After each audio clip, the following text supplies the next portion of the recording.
Oke, hari ini katalog nomor 48 gitu ya, 49. Saya akan membahas tentang blank hitam, peradaban. Ini arsitekturnya cuma nyenggol-nyenggol sedikit gitu, paling cuma 10 atau 20%. Di katalog ini kita akan kayak jalan-jalan ke masa lalu sampai tahun 1920-an lah gitu ya. Nah, kalau studi menyimpulkan bahwa katanya kita tuh dulu kurang lebih seperti ini ya, Australopithecus afarensis gitu ya, dan ini tuh fosilnya ditemukan kurang lebih umurnya itu sekitar 3,9 juta tahun yang lalu gitu ya. Lalu kita berkembang, akhirnya kita sampai menjadi Homo sapiens. Nah, lucunya Homo erectus ini ditemuinya di Jawa tahun 1891. Nah, lalu kita tahu bahwa peradaban manusia seperti dituliskan di Bible, di Quran gitu ya, itu hancur dan semuanya itu diselamatkan oleh Nuh gitu ya. Jadi manusia, hewan-hewan berpasang-pasangan naik ke kapal Nuh gitu. Lalu ada banjir besar ya, hujan tidak henti-henti sampai beberapa minggu atau beberapa bulan, nggak tahu aslinya berapa. Nah, lalu akhirnya kapal ini mendarat dan mengeluarkan semua hewan-hewan, berikut juga dengan manusia-manusia lainnya. Nah, anak-anaknya dari Nuh itu jalan berpisah-pisah gitu ya. Ada Ham, dia lari sampai kurang lebih ke Afrika. Lalu Japhet, dia pergi ke Eropa gitu ya. Nah, Shem justru lebih ke arah Asia begitu ya. Nah, kalau dilihat Nuh tuh kurang lebih hidupnya di sini ya. Dan dia tuh sempat pergi katanya ke Himalaya untuk meditasi. Jadi 7.000 tahun yang lalu kurang lebih ada tragedi banjir bandang begini ya. Nah, kapalnya itu kalau misalnya kita lihat-lihat gitu ya, kita cari-cari telisik, ternyata jatuhnya kok di Turki gitu ya. Ini ada namanya Mount Ararat. Nah, Mount Ararat itu dia kayak berbatasan langsung dengan Iran, Azerbaijan, Armenia. Tapi kalau secara daerah, yurisdiksi, dia masuknya masih ke Turki ya, kurang lebih seperti ini. Nah, disinyalir jatuhnya ada di sini, tapi kalau kita nyari realnya itu kapal masih ada, yang akan ada lah ya. Bayangin aja 7.000 tahun yang lalu kapalnya di sini. Hanya kalau secara bentukan tanah mungkin ini mungkin itu, dan tapi sampai saat ini masih belum bisa dipastikan bahwa itu adalah kapal dari Nuh. Nah, lalu kita akan mulai dari peradaban setelah Nuh gitu ya. Nah, lucunya adalah peradaban orang membuat kota, orang beragraris itu munculnya dekat Turki juga gitu. Jadi ini adalah sebuah prototipe rumah tinggal peradaban manusia yang posisinya tuh ada di Çatalhöyük gitu ya. Dia ada di sini, Çatalhöyük. Nah, kalau kita lihat tadi Mount Ararat tuh ada di sini. Nah, peradaban yang maju pada saat itu ada di sini. Jadi kurang lebih ada di daratan Turki ya. Rumah komplek pertama kali yang ada itu bentuknya kurang lebih seperti ini. Dia bikin pakai tanah liat gitu ya, dibentuk-bentuk. Belum ada mortar tentunya pada saat itu, jadi ya hanya ditahan-tahan dulu sementara pakai bekising, dilepas ya udah dia mengeras. Nah, tidak ada jendela sama sekali, jadi peradabannya adalah roof garden justru.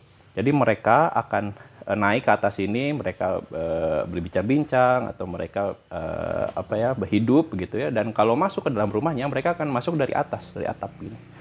Ya masuk ke situ, tek tek tek tek. Nah, ini adalah sectionnya kurang lebih seperti itu. Jadi di dalam sini tentu saja tidak, mataharinya ya kurang gitu ya, nggak ada ventilasi yang bagus gitu. Nah, tapi mereka bisa hidup. Dan lucunya lagi adalah di Çatalhöyük mereka akan hidup dan mati juga ada di sini. Kalau kita lihat di sini ada, jadi mereka hidup sini, kalau dia mati ya dia akan ditimbun, ditaruh di bawahnya sini.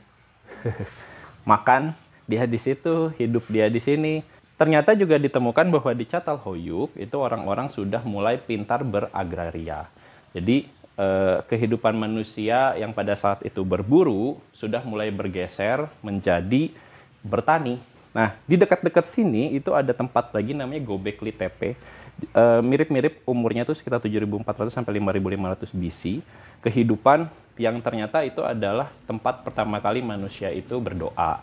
Hanya berdoanya belum tahu kepada siapa gitu ya, karena kan nabi belum pada turun. Jadi ya udah mereka akan berdoa kepada patung-patung dan lain sebagainya. Tapi worship pertama kali ternyata ditemukan di sini. Lalu kita akan masuk kepada peradaban yang super maju, yaitu pasti tahu lah ya, Roman Empire. Ini adalah peta kurang lebih bagaimana Roma itu hidup gitu ya, kerajaan Roma mulai dari yang kecil banget sampai akhirnya kurang lebih dia menguasai berapa ini, seperempat dunia kali ya, seperempat dunia yang kalau kependudukan ya adanya ya di sini. Nah, kenapa Roman Empire ini spesial? Karena pada saat itu orang-orang sudah mulai menulis begitu ya. Jadi ada apa kejadian ini, awalnya dari mana ya, kita bisa dapat manuskrip atau transkrip itu dari Roma. Nah, kalau kita lihat perjalanannya Roman Empire, dia startingnya itu justru dari kerajaan monarki gitu ya, sampai tahun 553 BC gitu ya kurang lebih. Habis itu Roman Kingdom ini berubah menjadi Roman Republic sampai tahun kurang lebih 53 BC gitu ya. Dan lalu menjadi Roman Empire sampai 1447. Nah, ini juga awal mula kenapa ada blok barat dan blok timur. Roman Empire ini yang startingnya di Roma, akhirnya karena terlalu besar wilayah cakupannya, ya sudah makin sulit gitu dia untuk memanage gitu ya negara atau enggak kerajaan yang sangat besar ini. Akhirnya pada tahun 247 dipecah, ada Western, ada Eastern, ada yang di barat, ada yang di timur. Kurang lebih kalau di sini sampai sini kali ya. Ini yang barat, ini yang timur. Nah, hanya seperti biasa permasalahan empire ya, ada civil war, ada apa perebutan dan lain sebagainya. Western Empire ini akhirnya direbut sama orang Jerman, orang Germania. Jadi makin lama hancur dan sisanya tinggal Eastern Empire. Nah, Eastern Empire balik lagi, peradabannya itu kurang lebih ada di sini, Turki lagi gitu. Jadi ada apa? Kenapa Turki itu jadi menjadi kayak pusat dunia gitu? Kenapa dia begitu spesial ya? Salah satunya tuh karena ada Roman Empire di sini. Nah, ini awal mula juga kenapa kalau kita ke Eropa bangunannya tuh indah-indah ya, sebutannya gitu. Klasik-klasik tuh selalu lebih bagus katanya, terus detailnya banyak. Nah, kenapa orang-orang membuat bangunan pada saat itu? Salah satunya ternyata karena ada narsistik gitu ya. Tahu orang ini siapa? Ini adalah Julio Caesar ya, Julio Caesar itu termasuk ya, diceritakan termasuk orang yang agak narsis gitu ya. Nah, karena dia menjadi diktator di sana, dia ingin semua masyarakatnya tuh tahu siapa dia. Dia ingin masyarakatnya tuh punya simbol siapa dia. Nah, tapi zaman dulu gimana? Masa pakai surat kabar, nggak ada mesin printan gitu. Terus kalau misalnya dia mau berpidato ngomong dari atas basilika gitu, dia ngomong ya kali kedengeran, orang itu jauh gitu ya, orang banyak di sana nggak akan kedengeran. Nah, akhirnya untuk mengenalkan pemimpinnya kepada masyarakat, yaitu dibikinlah patung-patung. Seperti makanya sekarang juga kalau kita lihat dewa atau enggak orang-orang penting yang ada di Eropa itu selalu digambarkan dengan patung-patung, walaupun kadang-kadang sekarang sudah mulai ada yang patah kepalanya, udah ada yang mulai tangannya patah. Nah, itu karena sisa-sisa dari peninggalan Roman Empire. Kenapa Julius Caesar itu sangat spesial? Karena dia adalah salah satu pionir yang mengubah republik menjadi empire. Sebelum ada raja yang memimpin empire ini, semua kontrol itu dilakukan oleh senat namanya. Nah, ini adalah kurang lebih senat-senat yang ada di sana. Jadi ada banyak orang, dia akan berdiskusi begitu ya. Habis itu dia akan kontrol, oke, sekarang kita perang melawan ini. Oke, sekarang kita harus kasih makan rakyat kita seperti ini. Dan itu semua kontrolnya adalah dari senat. Nah, senat itu kalau dibahasakan, dia tuh berasal dari kata senex. Nah, senex itu artinya kurang lebih old guy gitu ya, old man. Nah, lucunya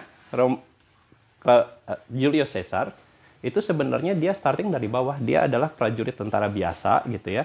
Tapi dia punya pengaruh yang baik gitu. Dia jago dalam bikin strategi, dia pintar untuk menghasut pemimpinnya pada saat itu, sampai akhirnya dia diangkat sama senat dan dia jadi terlalu kuat. Kenapa dia terlalu kuat? Begini, dia punya ide sama senat nggak dibolehin. Akhirnya Ya udah, oke lo nggak bolehin gue akan konkur ini Gallia namanya. Jadi dia pergi dari Italia, bawa pasukan banyak, dia konkur Gallia. Nah, dengan dia udah dapat ini, wilayah kekuasaannya jadi besar banget nih. Bayangin Italia yang segini, tiba-tiba jadi sebesar begini gitu ya. Nah, dia kembali ke sini untuk mengambil kekuasaan itu yang sebenarnya dikuasain sama Senat gitu. Sedangkan dia adalah satu orang doang gitu. Nah, tapi oleh karena itu si pemimpin yang pada saat itu dan beberapa senat di sana dia tahu oke, Julius Caesar mau nyerang kita cabut aja dulu. Nah, salah satu orang itu namanya Pompei. Nah, oke, kita kasih Rome kepada Caesar, kita akan bangun kekuatan sama Yunani, kita akan bangun kekuatan sama Mesir. Nah, oleh karena itu Pompei dari sini dia pergi ke Yunani dan dia nyebrang ke Mesir. Caesar nggak mau, Pompei harus mati dalam tanda kutip gitu ya. Bukan dalam kutip, emang beneran harus mati. Pada saat itu ya bunuh-bunuhan ya biasa. Akhirnya Caesar ke sini. Dia lari, dia kejar terus Pompei sampai ke Mesir karena Pompei nyari kekuatan. Di Mesir ternyata dia malah dibunuh sama King Ptolemy namanya. King Ptolemy itu kurang lebih kayak Firaunnya lah setelah zaman Firaun. Caesar ke sini dia mau nyari Pompei, malah dikasih kepala sama King Ptolemy. Ini kepala Pompei udah mati, lo mau gimana? Nah, ternyata dia malah di penjara sama Ptolemy, dan yang menyelamatkannya adalah Cleopatra. Pada saat itu Ptolemy sama Cleopatra itu kan sebenarnya kakak adik, tapi kalau di Mesir ya itu dinikah-nikahin gitu ya, harus memimpin. Nah, Cleopatra nggak mau, lucunya dia malah bangun kekuatan sama Caesar dan dia bunuh Ptolemy. Jadi kurang lebih Caesar punya kekuatan dari sini sampai ke sini gitu. Nah, dari sini kita bisa belajar bahwa untuk mendapatkan sesuatu, caranya nggak selalu dengan power, tapi juga dengan orang dalam atau nggak dengan cinta gitu ya. Nah, berapa tadi? Salah 2 ya? Salah 3 berarti ya. Salah ketiga kenapa Caesar itu begitu pengaruh adalah karena ini. Ini adalah kalender. Satu kalender sebelum yang kita pakai pada saat ini. Saat ini kita pakai kalender namanya Gregorian kalender. Nah, ini adalah kalender sebelum Gregorian yang hampir cuma beda sedikit banget sama Gregorian saat ini, yaitu namanya Julian kalender. Jadi pada masanya mungkin pernah ada yang dengar kali ya, Julius Caesar itu adalah yang membuat kalender. Ya emang bener sih dalam harafiahnya gini. Tapi sebenarnya mungkin lebih kepada apa ya, menyempurnakan gitu ya. Jadi pada saat itu kalender itu tuh dimulai justru dari bulan Maret gitu ya, nggak ada Januari dan Februari. Nah, ini sampai Numa sini ya. Nah, ini startingnya gitu, jadi Maret sampai Desember, dan nama-nama ini itu dipilih dari nama-nama yang hebat-hebat gitu ya. Kayak Mars itu sebenarnya adalah planet Mars yang mencerminkan kekuatan perang gitu ya. Nah, kenapa bulan Maret itu bulan yang pertama? Karena pada saat itu Maret, sampai saat ini juga Maret itu adalah menjadi awal mula musim semi. Dikarenakan pada saat itu musim dingin, nggak bisa ngapa-ngapain orang, pemerintahan mati, perang nggak bisa, jadi stop. Jadi nggak ada Februari dan Januari itu tidak ada. Maret, April, Mei, nah terus Quintilis, Sextilis, September, Oktober, November, Desember. Nah, itu 10 total. Nah, 1 sampai Junius itu adalah nama-nama dewa. Sedangkan Quintilis, Sextilis, September, Oktober, November, Desember itu artinya 5, 6, 7, 8, 9, 10 gitu. Jadi Quintilis itu 5, Sextilis 6, September itu 7, Oktober 8, November 9, Desember 10. Nah, sampai akhirnya Caesar tahu bahwa penanggalan ini tuh bikin pusing gitu. Nah, dengan begitu dia undang beberapa orang yang mengerti astronomi, akhirnya diubah dari bulan pertama Maret menjadi Januari yang mengikuti arah putar bumi kepada matahari gitu ya. Nah, maka dari itu mulailah yang kalender yang seperti sekarang kita tahu bahwa 1 tahun ada 365 1/4 hari gitu ya. Nah, itu juga yang ngebuat kenapa kabisatnya itu ada di bulan Februari. Sekarang paham kan? Karena Maretnya tanggal 1 gitu. Nah, walaupun sama nanti Gregorian ngubah lagi di tahun 1500 menjadi 365,2425 hari ya. Tipis dikit gitu ya. Tapi Julius Caesar udah ngebikin terobosan yang super. Jadi ya itu adalah sebuah alasan kenapa Kenapa Caesar tuh sangat spesial dibandingkan sama emperor-emperor yang lain. Nah, ini adalah beberapa peninggalan dari Roman Empire gitu ya. Jadi sebenarnya nggak usah aneh kalau misalnya kita ke Eropa. Kok dari kita misalnya pergi ke Romania, sampai misalnya ke Portugis, sampai ke atas-atas lagi misalnya Denmark, kok bangunannya gini semua. Ya karena mereka ada di zaman Roman gitu, dimana peradaban sudah ada duluan. Jadi ya udah, pasti sama aja, gini lagi, bangunannya gini lagi. Hanya spesial, tidak ada mortar sama sekali ya. Jadi semua hubungan batu adalah tumplek-tumplek, tempel. Nah, bentukan-bentukan seperti ini, peradaban-peradaban orang yang sana yang suka olahraga, yang suka kehidupan gitu, yang suka berkumpul, itu yang menjadi cikal bakal bangunan-bangunan pada saat ini. Misalnya, ini tahu nggak apa? Ini amphitheater ya. Sebenarnya mungkin mirip-mirip sih sebenarnya Colosseum dan amphitheater secara bentukan gitu ya. Nah, hanya mungkin secara function. Kalau kalau amphitheater itu lebih biasa dipakai untuk orang olahraga, atau enggak mereka sebutnya bullfight. Bull tuh kebo ya, karapan kerbau, tanding kerbau gitu ya. Kalau Colosseum itu dipakai untuk orang berantem sampai mati gitu. Nah, lalu Pantheon. Pantheon apa? 1, 2, 3, 4. Gereja. Pantheon, gereja. Terus, nah ini sebenarnya ini lucu ini. Ini tuh hasil peninggalan Caesar juga. Ini adalah Basilica Julia. Nah, Caesar itu salah satu cara dia untuk mendapatkan kekuatan politik itu dia agak jahat sebenarnya. Dia itu menggadaikan anaknya. Jadi tadi saya cerita tentang Pompei, dia lari ke sana. Nah, cara dia untuk mendapatkan biar kerjasama dengan Pompei pada saat itu adalah dengan memberikan anaknya kepada Pompei untuk dinikahkan. Nah, ternyata pada saat Julia hamil, Julianya keburu mati. Gitu ya. Jadi karena Caesarnya kesal banget, gue udah kasih anak gue, tapi lu kok nggak rawat dengan baik gitu ya, lu kok nggak sayangi dia dengan baik. Nah, akhirnya Pompei udah mati, Caesar udah super power, dia bikin ini Basilica Julia. Nah, Basilica itu kurang lebih saat ini tuh kayak mall ya, tempat publik, orang bisa berkumpul, terus juga ya sama ya, orang untuk berpikir berpolitik dan lain sebagainya itu di sana. Lalu kalau temple jelas lah ya, orang untuk berdoa. Nah, ini apa? Dua ini apa? Aqueduct. Ini sampai saat ini masih ada dua ini. Ini Pont du Gard, ini aqueduct. Tahu nggak ini apa? Iya, saluran air betul. Ya, ini kayak jembatan dan juga dia saluran air. Jadi bagaimana caranya dia mendapatkan air untuk supply air ke kota dari gunung, misalnya dari sumber air. Nah, caranya bukan orang bawa-bawa gini gitu, bawa kayak aqua gitu ya. Nah, tapi caranya adalah dia dengan membuat pipa panjang yang justru menjadi elemen arsitektur yang super indah gitu ya. Kalau kita ngeliat gini, besar gitu ya. Nah, sebenarnya ini di sini air lewat ini air lewat di atas ini gitu ya, kayak sungai gitu ya. Jadi ini adalah beberapa peninggalan arsitektur dari zaman Roman yang sekarang juga masih bisa kita nikmatin. Dan kenapa bangunan itu begitu spesial begitu ya. Hanya ujungnya sebenarnya Caesar tuh khawatir aja ya. Dia ujungnya dibunuh sama Senex. Dibunuh lagi mau ada rapat, dibunuh, ditusuk 20-an kali kalau nggak salah gitu ya, karena terlalu kuat. Cleopatra juga dibunuh. Anaknya dari Caesar dan Cleopatra, Caesarion namanya, cuma beberapa hari menjabat juga dibunuh. Jadi begitulah kerajaan. Oke, next. Nah, ini adalah tentang Eropa Timur begitu ya. Tadi kita tahu ada ini Eropa Barat. Nah, ini dia Eropa Timur. Nah, Eropa Timur akhirnya dia split gitu ya. Dia ada dua kerajaan. Nah, mereka tuh menamakan dirinya Bizantium. Balik lagi ke Turki gitu ya. Jadi Bizantium itu ada tahun 330 sampai 1453. Bangunan superpowernya ya adalah Hagia Sophia gitu ya. Tapi mengapa Hagia Sophia ini begitu istimewa? Ya memang istimewa pada saat itu kalau kita lihat secara bangunan gitu ya. Pertama kali ada dom gitu ya.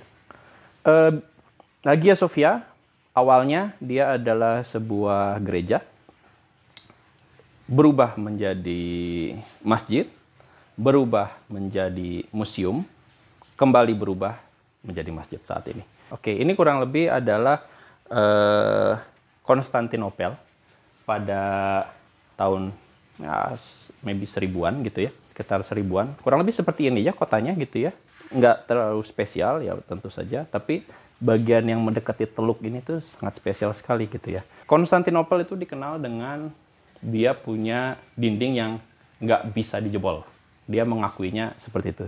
Kita punya dia karena ya udah Eropa Barat udah habis gitu ya, tinggal Eropa Timur yang domisilinya kekuatan governmentnya di sini gitu ya. Nah, dia bikin semua area teluk ini di benteng, dan benteng ini hampir tidak bisa ditembus.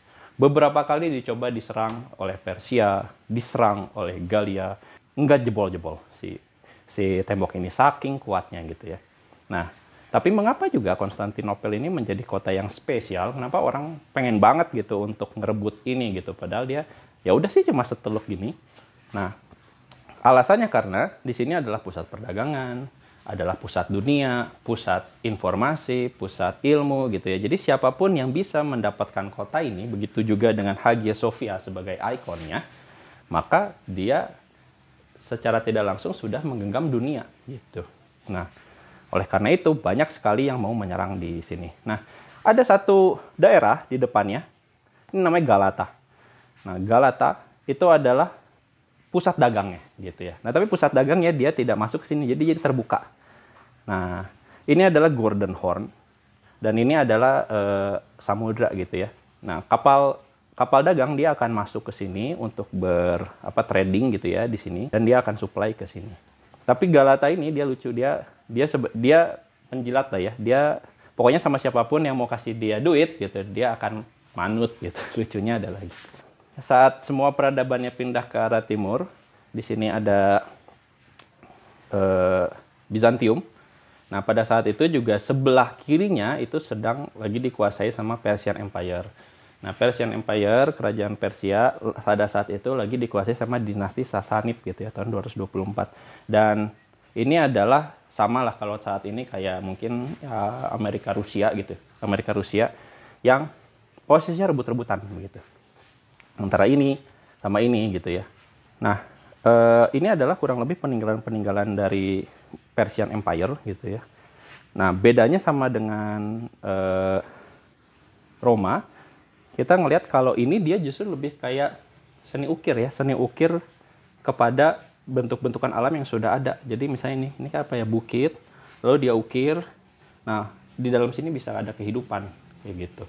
Jadi perbedaannya adalah kalau Roman dia bikin dari nol gitu ya, dia tampuk-tampuk batu.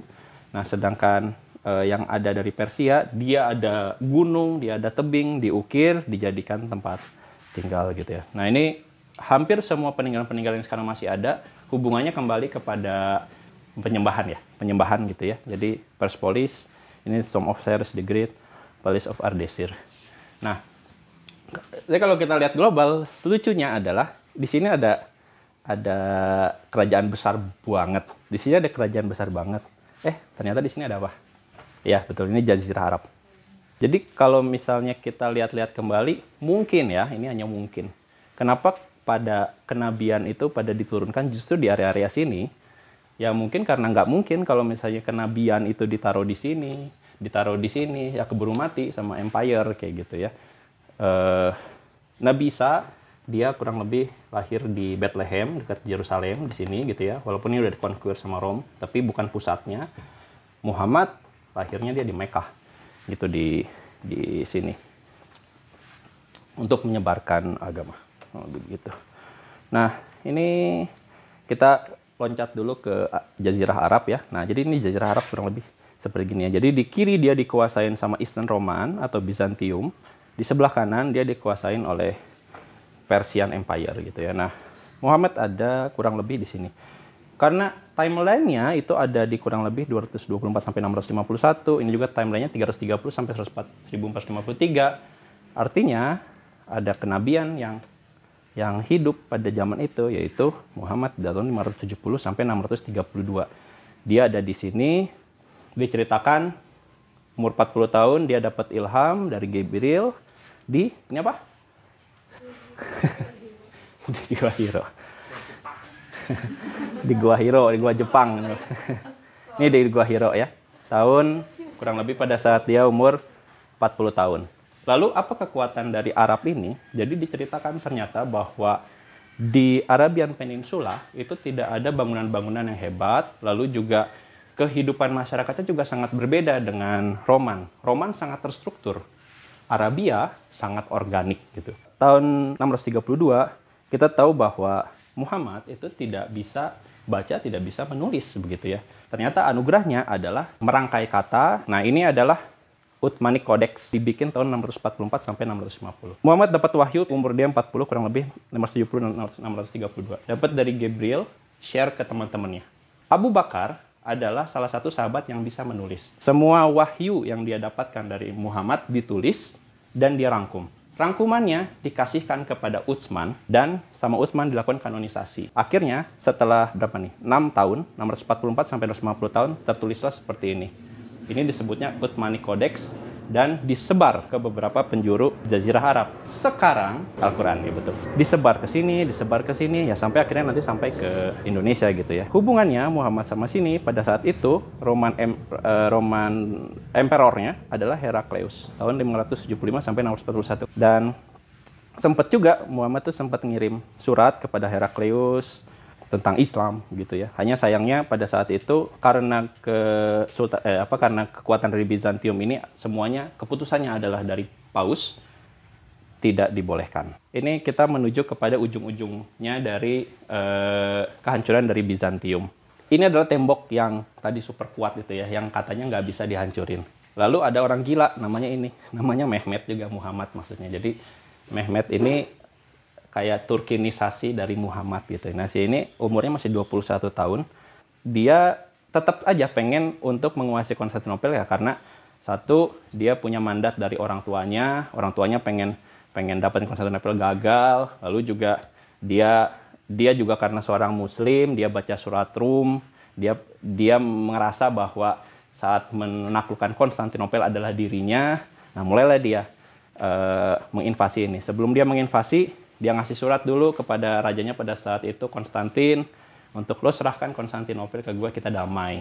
Tapi ya nggak mau lah orang pada sampai saat ini bertahun-tahun ini mau dijebol nggak bisa-bisa gitu ya. Nah, akhirnya ya udah dia sewa orang Hongaria namanya Orban. Orban ini dia ada Hongaria dari sini. Dia sebenarnya adalah seorang Katolik yang sudah menawarkan senjata ini kepada Konstantin dan ditolak karena harganya mahal. Nah, si Mehmet ini dia tinggal kurang lebih di Adrianople di sini. Dia tawarkan ke sini, dia kasih cannon namanya Dardaneles tahun 1453, dan si orang gila ini dia mau bayar 8 kali lipat dari harga yang dia tawarin kepada Konstantin. Lucunya adalah dia nggak tahan lama. Pada saat ditembak cannonnya malah meledak. Jadi terlalu panas, meledak gitu ya.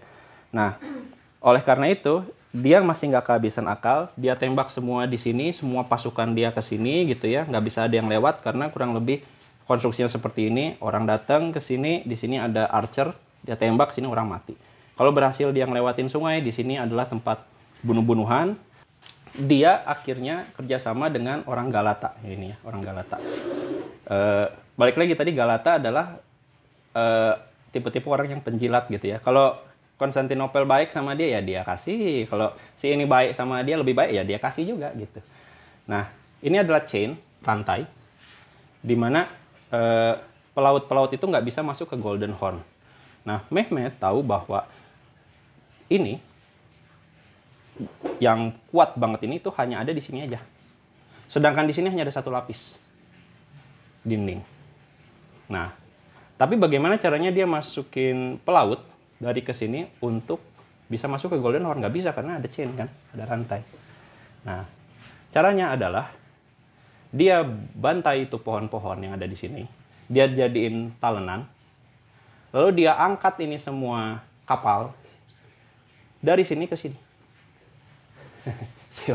seorang gila ini. Dia angkat dari sini ke sini.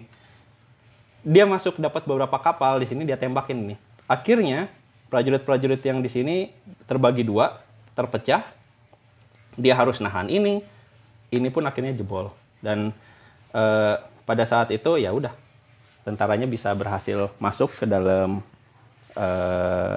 Konstantinopel dan akhirnya Mehmet berkuasa yang menjadikan namanya jadi Ottoman Empire ya, tahun 1219 tahun 1922. Kurang lebih seperti itu. Ujungnya matinya karena apa? Ada yang tahu? Matinya karena Perang Dunia. Tahun 1914 sampai 18, Ottoman direbut sama Inggris, dan kerajaan-kerajaan itu sudah tiada lagi. Sudah. Nggak ada arsiteknya.